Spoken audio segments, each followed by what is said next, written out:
The three words she kept repeating: no, no, no. On a warm summer evening in a quiet Nottinghamshire park, an 18-year-old woman thought she was simply spending time with friends. Within a few hours, she would find herself at the center of a criminal investigation that would lead detectives, prosecutors, and eventually a jury to examine one crucial question. Had a young woman clearly said no? And if she had, why did a man continue anyway? The answer would eventually send 28-year-old Sheraz Malik to prison for a decade. But the story began months earlier than the trial. On the evening of 29th June 2025, Sutton Lawn Park in Sutton in Ashfield appeared much like any other public park on a summer weekend. Groups of young people were socializing. Families were enjoying the warm weather. Nothing suggested that police officers would soon be treating part of the park as a crime scene. Among those present was an 18-year-old woman who had been spending time with friends. According to evidence later heard in court, alcohol had been consumed during the evening. Witnesses would later describe her as vulnerable and heavily intoxicated. At some point during the night, she came into contact with Sheraz Malik. The two were not close friends.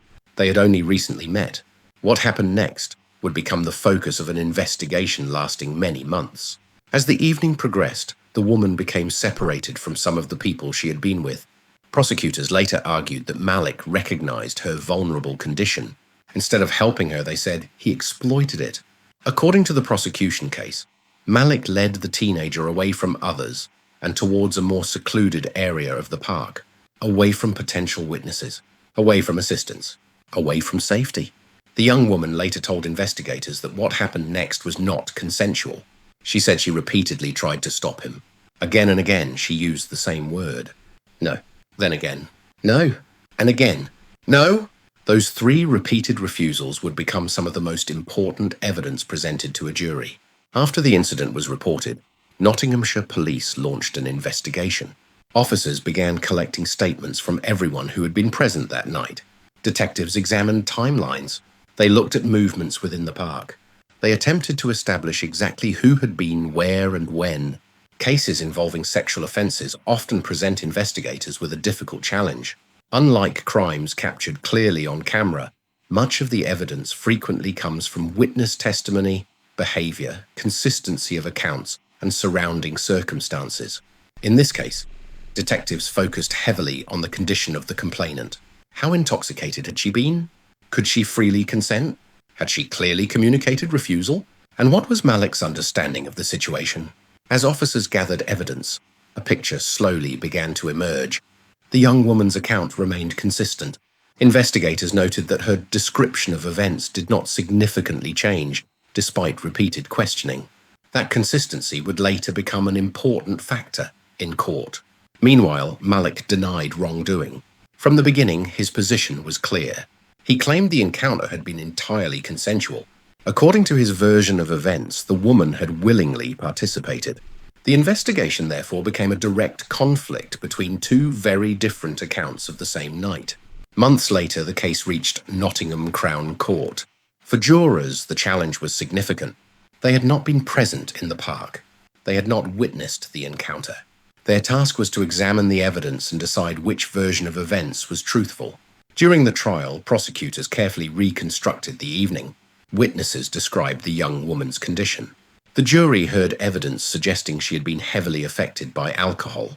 They also heard her account of repeatedly refusing Malik's advances. One detail in particular captured attention inside the courtroom. According to evidence presented during proceedings, after the assault, Malik allegedly asked the woman a question. "Did you enjoy that?" For prosecutors, those words painted a disturbing picture.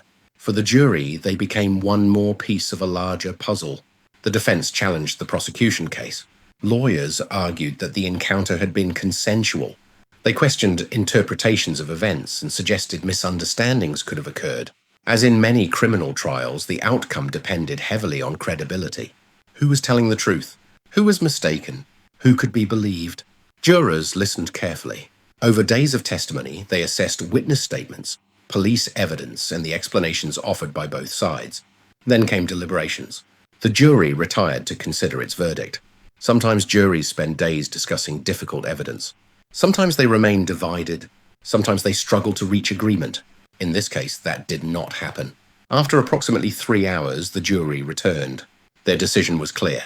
Shiraz Malik was found guilty of 2 counts of rape. The verdict represented a complete rejection of his claim that the encounter had been consensual. For the victim, it marked the end of a long and painful legal process. For investigators, it confirmed the conclusions they had reached during the inquiry. But sentencing still remained. When Malik returned to court, attention turned toward punishment. The judge reviewed the circumstances of the case, the impact on the victim, and the seriousness of the offences. Sexual offences involving vulnerable victims are treated with particular severity by British courts. The court heard how the victim's life had been affected. The emotional consequences extended far beyond a single evening in a park. As often happens in these cases, the effects continued long after the physical events themselves had ended. When sentence was finally passed, Malik was jailed for 10 years. For many observers, the sentence reflected the gravity of the crimes. For the victim, no sentence could erase what happened. But the conviction provided recognition that the criminal justice system had accepted her account. One aspect of the case attracted additional public attention after the trial. It emerged that Malik had been living in Britain as an asylum seeker. During legal proceedings, restrictions prevented that information from being widely reported because of concerns it might prejudice the jury. Only after the verdict could the detail be fully discussed publicly. However, investigators and prosecutors consistently emphasized that the case itself centered on criminal conduct and evidence, not immigration status. The jury's task had been straightforward: to determine whether a crime had occurred and whether the defendant was responsible. Their verdict answered both questions.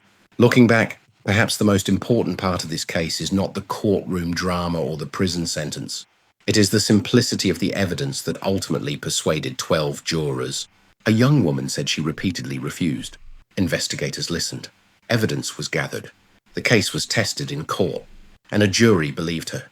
For detectives, the case demonstrated the importance of careful investigation, even when evidence is complex and sensitive. For prosecutors, it showed the value of building a case step by step. And for the victim, it meant that the words she said in that park that night were finally heard. 3 simple words: number, number, number. And in the end, a jury concluded that those words should have been enough.